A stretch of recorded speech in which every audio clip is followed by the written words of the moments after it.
Greenland is not just ice anymore. It has become one of the most strategic places on Earth. Right now, NATO allies are deploying troops to Greenland for a joint military exercise. Not in massive numbers, but enough to send a message. France even gave the operation a name: Arctic Endurance. And here's what makes this move even more serious. It comes just after tense discussions involving the White House, Denmark, and Greenland's leaders about the island's future. The talks were described as frank but unresolved, meaning they spoke openly, but they did not agree. So the question is simple. Why is Greenland suddenly at the center of global military planning? Why is NATO moving into the Arctic right now? And what does all of this mean for Canada? Let's break it down. This week, NATO countries including Denmark, France, Germany, Sweden, and Norway confirmed they are sending small military contingents to Greenland. It is being framed as a joint military exercise. Military aircraft have reportedly already arrived in Nuuk, Greenland's capital, carrying personnel and support teams. Now, to be clear, this is not an invasion. This is not a war deployment, but it is a signal. When governments want to send a serious message, they do not always hold a press conference.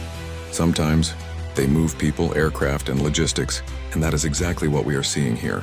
So why Greenland? Because Greenland matters far more than most people realize. Greenland sits in a powerful position between North America and Europe. If you look at it on a map, it is almost like a bridge across the North Atlantic. And that location gives Greenland strategic value in three major ways. First, military positioning.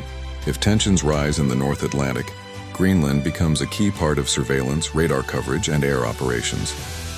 Second, shipping routes. As Arctic ice melts, new sea routes open up. Routes that could shorten trade journeys between parts of Europe, North America, and Asia. The Arctic is no longer just a frozen barrier. It is becoming a shortcut. And third, resources. The Arctic region is linked to valuable natural resources, including minerals that modern technology depends on. As demand grows, global interest grows too. That is why Greenland is not far away. It is strategic, and this is why NATO's presence there matters. But there's another layer to this story. Greenland is not fully independent. Greenland is an autonomous territory within the Kingdom of Denmark. That means Greenland handles many of its own internal affairs. But Denmark remains responsible for defense and foreign policy decisions. And that makes Greenland's situation complicated, because Greenland has its own identity, its own people, its own politics, and many Greenlandic leaders have long supported eventual independence. So whenever global powers start talking about Greenland's future, people get uncomfortable. And that is exactly what has been happening.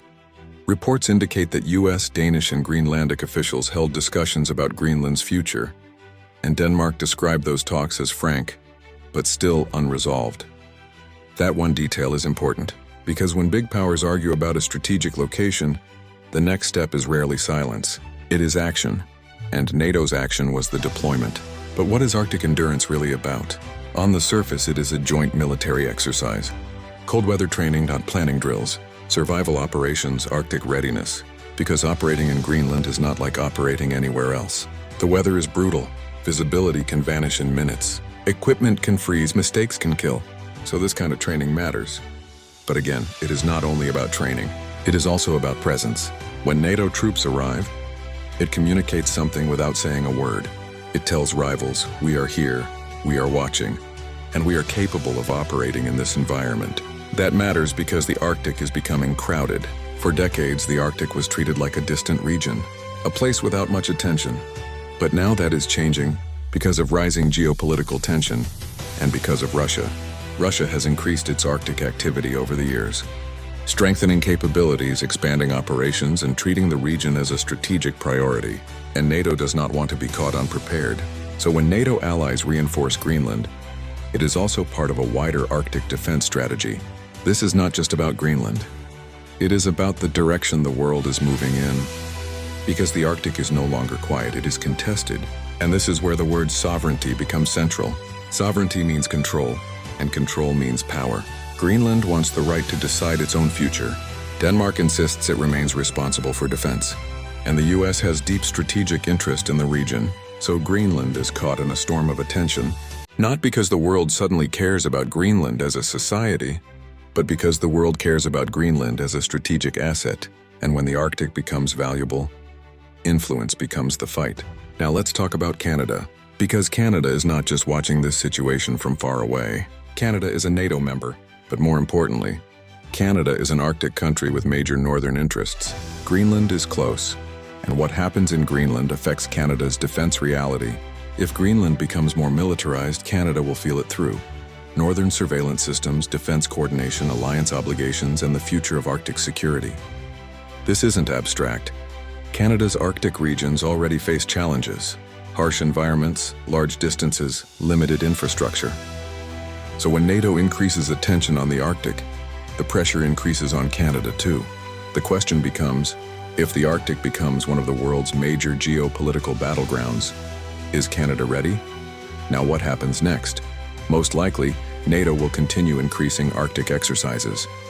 Denmark will strengthen its Arctic defense posture, and Greenland's political future will become even more sensitive as global attention grows. Because Greenland is no longer seen as remote, it is a strategic location.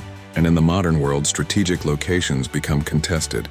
Greenland used to feel far away, like a frozen island that did not matter. Not anymore. Because today, the coldest places can become the hottest conflicts. If you enjoyed this documentary, hit like and subscribe for more clear, simple breakdowns like this. And comment below, should Canada play a bigger role in Arctic defense or stay quiet? I'll be reading every comment.